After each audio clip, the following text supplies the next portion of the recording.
Le 20 février 2025, Airbus a publié ses résultats financiers du 4e trimestre et de l'ensemble de l'année 2024.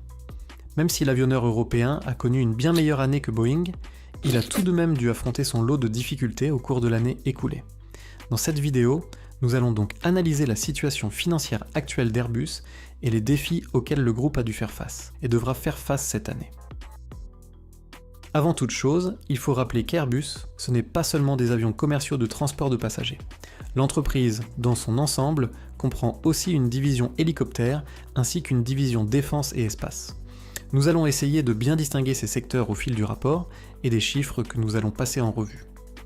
En agrégeant les revenus de toutes ces divisions, Airbus a généré un chiffre d'affaires de 69,2 milliards d'euros en 2024. C'est près de 4 milliards de plus qu'en 2023, où le chiffre d'affaires s'élevait à 65,4 milliards.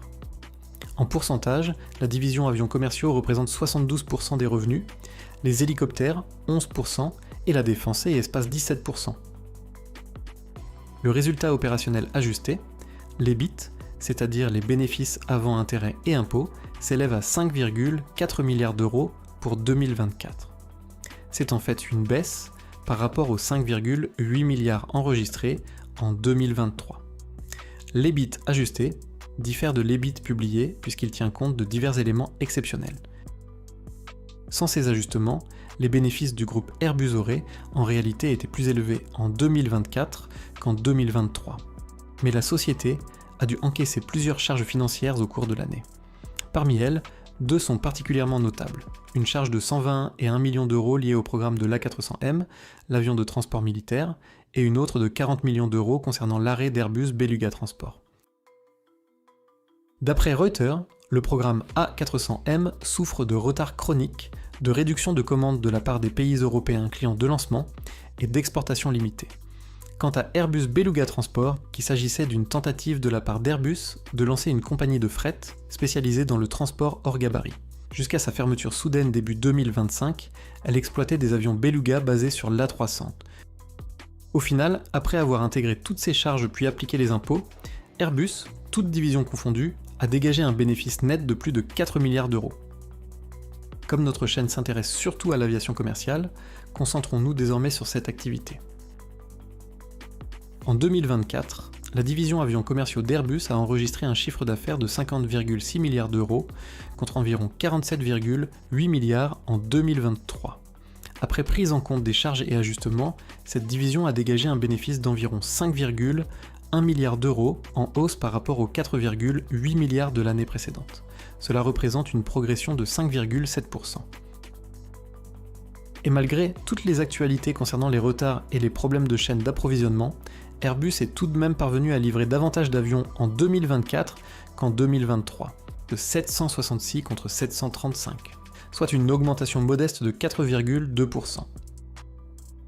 Par programme, la famille A320 représente 79% des livraisons, 10% pour l'A220, 7% pour l'A350 et l'A330 bon dernier avec 4% des livraisons. Une répartition peu surprenante étant donné la popularité croissante de la famille. A320 Neo et le nombre d'usines d'assemblage mises en place pour soutenir le rythme de production. Bref, dans l'ensemble, on peut dire qu'Airbus a réalisé une bonne année 2024 sur le plan financier. L'année 2025, pour sa part, a plutôt bien démarré, avec un mélange de bonnes et de mauvaises nouvelles. Airbus continue de faire face à une pénurie de moteurs, ce qui ralentit son rythme de production. Reuters a rapporté qu'en janvier, Airbus avait conclu un accord avec CFM afin d'avancer certaines livraisons initialement prévues pour décembre. Rob Morris de Cirium a souligné que les difficultés rencontrées par les programmes de moteurs nouvelle génération, le CFM LEAP et le Pratt & Whitney, freinent les livraisons d'avions monocouloirs aussi bien chez Boeing que chez Airbus. Toutefois, il faut noter que les moteurs Pratt & Whitney concernent uniquement les avions monocouloirs d'Airbus. Au passage, si tu apprécies ce contenu sur l'aviation, et que tu veux soutenir la chaîne, tu peux le faire sur Patreon avec un don selon ton choix. Ça m'aide énormément à continuer à produire des vidéos comme celle-ci. La chaîne n'est pas monétisée par les pubs YouTube, donc Patreon est le seul moyen qui nous permet de continuer à produire ce genre de contenu sur l'aviation. Merci à tous ceux qui participent, et on revient tout de suite à notre sujet. Sur une note plus positive, Airbus a annoncé fin janvier que l'assemblage final du nouvel A350F allait débuter cette année. Dans un communiqué, l'avionneur a déclaré « Tous les sites industriels d'Airbus travaillent intensément, chacun dans son domaine de spécialité, pour être à la hauteur du défi. » Les équipes de la ligne d'assemblage de l'A350 à Toulouse sont prêtes à recevoir les différents composants. En 2024, d'autres secteurs de Toulouse ont déjà dû relever des défis d'innovation, notamment sur les outils et les pylônes moteurs. La plupart des pylônes moteurs d'Airbus sont produits sur le site de Saint-Éloi. Ces pylônes en titane relient l'aile au moteur et doivent résister à des températures allant de moins 50 degrés Celsius à plus de 600 degrés Celsius. Pour l'A350F, les équipes ont dû renforcer la structure des deux pylônes avec un dimensionnement plus robuste de certaines pièces et fixations, et concevoir un nouveau capot moteur.